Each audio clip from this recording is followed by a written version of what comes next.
getting back to that, when it comes to Killmonger, just taking as an example, again, at the end of the movie, I even had conversations with people that were like, you know what, Killmonger was partly right. You know, maybe he was just. I'm like, so I mean, it's not without the realm of possibility that some people siding with Arthur Fleck based on his circumstance. Um, and there's a precaution there. You know what I'm saying? Like, I mean, I think a lot of people have said that this is taken from the guise of Taxi Driver, Kings of Comedy, and I mean, to be fair, I mean, there's been other films where acts of violence are just kind of like looked upon differently than just they are this conventional, bad guy. Like, I'll take a good example. So I was looking at a clip the other day on YouTube of Idris Elba and Denzel Washington, because I forgot they were in a movie together, and I was talking about American Gangster, talking about Frank Lucas. And one of the big things about Frank Lucas, he was talking to his family and his friends at a dinner table, and he was basically like, either you're, in this world, either you're somebody or you're nobody. And then he goes and stops, he goes and sees, Idris Elba's character over there, pressing somebody about some money and I think something else. And then he talks to him, he's like, yo, you didn't pay my money. Like, here's your cut. I need my money back right now. And like, he just was trying to be really cool in front of everybody. I think it wasn't like a disrespectful thing. I think it was like, I just don't want to have this conversation out in front of everybody. Either way, still owe him money. At the end of the day, Frank Lucas just shoots him in the head in front of everybody, walks back to the diner, no consequences, wipes his hand, cleans of it, and it's just whatever. The funny thing about it is like anybody that looks at that scene, because Denzel Washington does it so perfectly, looks at it like, yo, this is the coolest cat ever, that he could go and do this and get away with it because he's got that much power. And that perspective in your head in and of itself is indicative of the same exact processes and worries and concerns that studios and other activists and other people that are victims of gun violence would have in their head. You know what I'm saying? Like, all it takes is just one little nudge from the wrong of that person to provoke a situation that would possibly happen. You know what I'm saying? Like, that's just taken out of context. I mean, let's look at another movie, The Matrix, okay?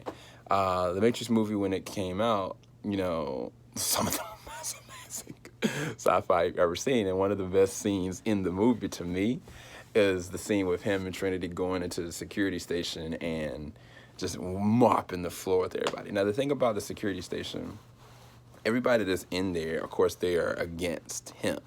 But it's not like the other movies where he's going up against the agents because, the agents in the first movie were OP because they weren't ready for him. And so in this one, they killed up some people. Now, the thing about every single one of these people, I don't think they were programs. I think each one of these people were actual people that were plugged into the Matrix, doing their job, and they died that day. You know what I'm saying? Like, yes, they were created, but they may have had fictional parents and family members. They were security guards trying to guard a fortress. And, like, these two people, like, legit just shot up everything. And so taking that out of concept versus the way that we spectaculize, like, the situation, you have to see both sides of it, what I'm trying to say. So it's like, when you have movies like this movie, The Hunt, I actually was really excited to see The Hunt. But then when I realized what it was about, like people going, kidnapping politicians and putting them through hell and back, regardless if they're justified or not, regardless if they, caused the deaths of people or did anything, like, at the same exact time, like, it's vigilantism, you know what I'm saying? And it's like, at the same exact time, context, like, you think about Batman, like, he's a vigilante, you know what I'm saying?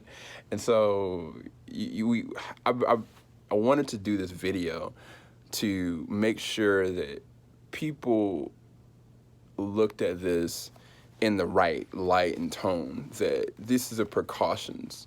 Studios are probably doing it to make sure they don't get sued, flagged, or anything like that, but the people that really are worried and concerned, there's merit to that. Now, I'm not saying that everybody's doing that. Some people, that's going on in the gun violence side, and I'm not going to even go there, but from a political standpoint, gun violence, even if I look at it, me being a black man, on both sides, like, people on people, or police gun violence, or, whatever the scenario is, people are still dying. You know what I'm saying? My people are dying, outside people are dying, and like none of it is good, and it needs to be course corrected, regardless if it's like certain weaponry don't need to be out there. Maybe that might be the case, or something else. Either way, something needs to change because nothing good is happening. Nothing good is provoking change or mandated, and that's not even going on left or right perspective. Like, this is just facts. Something needs to actually change because people are dying and people feel fear, people feel tension, and I can't in my head be like, yo, anything could happen to me. I need to go and get my family prepared. You know what I'm saying? Like, that shouldn't be the thought process, but it is in a lot of people's heads. And so then you have like another group of people that they're like, oh, well, I want to make sure I keep my side of this still intact. I want to be able to keep this. And so then the blame goes to video games, blame goes to movies, blame goes to entertainment.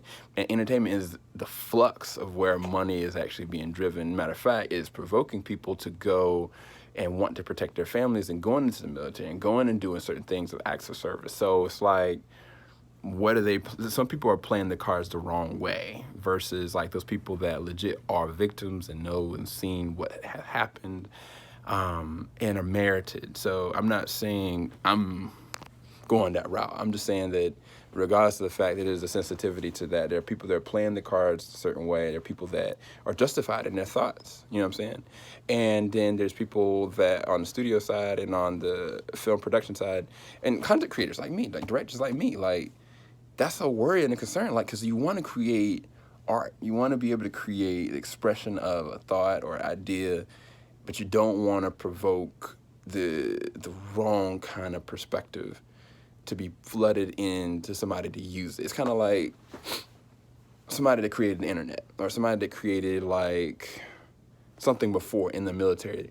Like, I don't think that they thought about it as like, this is going to be something used in the military for a weapon. But eventually it is. And it's like any kind of conceptual idea can be something that's used as a weapon. Even like a verbal word can be technically used as a weapon. You know what I'm saying? And so you just got to be careful. And it sucks and it's sad because evil people and sick people, it can easily be something that's a simple thing that's a trigger. And I think the sensitivity and being careful with that is mandated and it's merited. And I don't think people should be upset.